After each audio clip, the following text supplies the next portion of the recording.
సీమంతం ఏ నెలలో చేయాలి అనేటటువంటి ప్రశ్న.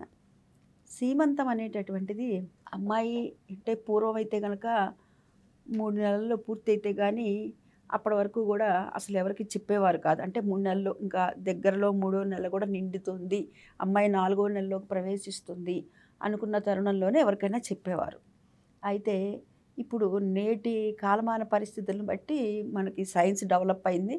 డెవలప్ అయిన తర్వాత ఒక అమ్మాయి ఎప్పుడైతే గర్భం దాల్చిందో అప్పుడెంత ఒక వారం రోజుల లోపలే తెలుస్తుంది. వారం 10 రోజుల లోపలే తెలుస్తుంది. అయితే మూడో నెలలో అత్తగారింటికొచ్చి అమ్మ దొంగ చలిమిడి అనేటటువంటిది పెడుతుంది.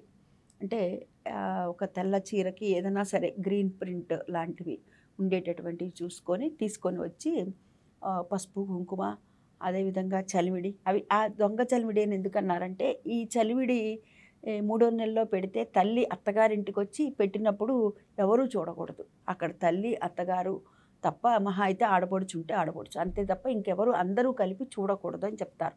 అందుకే దీన్ని ఏమంటారంటే దొంగ చలిమిడి అనే పేరుతో పిలుస్తారు.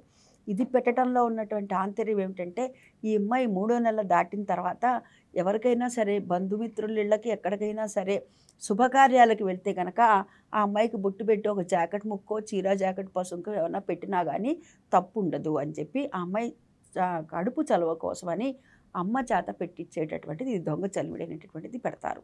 అంటే సీమంతం అనేటటువంటిది ఎప్పుడు చేయాలి అంటే 5వ నెలలో కానీ, 7వ నెలలో కానీ, 9వ నెలలో కానీ శ్రీమంతము అనేటటువంటిది ఈ సీమంతాన్ని చేయటము ఆనవాయితీ లేదండి. మరి మాకు మా పూర్వీకులకి లేదండి అనుకున్న పక్షంలో మీ ఇంట్లో పెద్దవాళ్ళని అడగండి. అప్పుడు వాళ్ళు చేయలేదు మరి మమ్మల్ని చేసుకోమంటారా అని అడగండి. అయితే దీనికి పసుపు కుంకం పెట్టి చీర జాకెట్ పెట్టి నలుగురు ముత్తైదుల చేత గాజులు వేయిస్తారు. ఇదంతా శుభకరమైనటువంటిదే కాబట్టి చక్కగా చేసుకోవచ్చు. అయితే ఈ సీమంతాన్ని ఏవండి మా వాళ్ళ ఇంట్లో 5వ నెలలోనే ఆనవాయితీ ఉందండి. మరి 7వ నెలలో చేసేటటువంటిది లేదండి అంటుంటారు. అందుకనే మన పూర్వం నుంచి కూడా మన పెద్దవాళ్ళు 5వ నెలలో అయితే 5, 7వ నెలలో అయితే 7వ నెల, 9వ నెలలో అయితే 9వ నెల. అప్పుడు మనకి ఏ నెలలో ఆనవాయితీ ఉందో బేసి నెలల్లో ఆ నెలలో మాత్రమే ఈ సీమంతం అనేటటువంటిది చేస్తారు. అయితే అత్తగారింట్లో చేయాలా? పుట్టింట్లో చేయాలా? అనంటే గనక సాధారణంగా అత్తగారింటికి పుట్టింటి వారు వచ్చి చేస్తారు. పుట్టింటి ఈ అమ్మాయిని తీసుకొని వెళ్ళిన తర్వాత ఈ అత్తగారు వాళ్ళు వెళ్ళి పుట్టింట్లో చేస్తారు. పూర్వపు పద్ధతి. ఇప్పుడు ఏం చేస్తున్నారంటే అత్తగారింటికే ఈ పుట్టింటి వారు అమ్మ వాళ్ళు వచ్చి ఈ అమ్మాయికి ముందు పుట్టింటి వారు చేస్తే ఆ తర్వాత అత్తవారు కూడాను వీళ్ళింట్లోనే ఇక్కడే చేయటం జరుగుతోంది. అయితే పుట్టింట్లో చేసినా, అత్తగారింట్లో చేసినా, ఎక్కడ చేసినా పర్వాలా.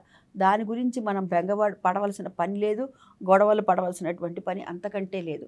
ఎందుకని అంటే ఈ గర్భంలో ఉన్నటువంటి శిశువు సురక్షితంగా ఉండాలి. ఈ తల్లికి పునర్జన్మం అట్లా.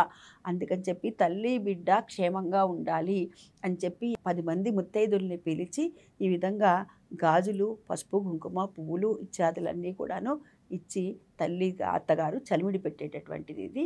ఇది 5వ నెలలో కానీ, 7వ నెలలో కానీ, 9వ నెలలో కానీ ఎప్పుడైనా చేసుకోవచ్చు.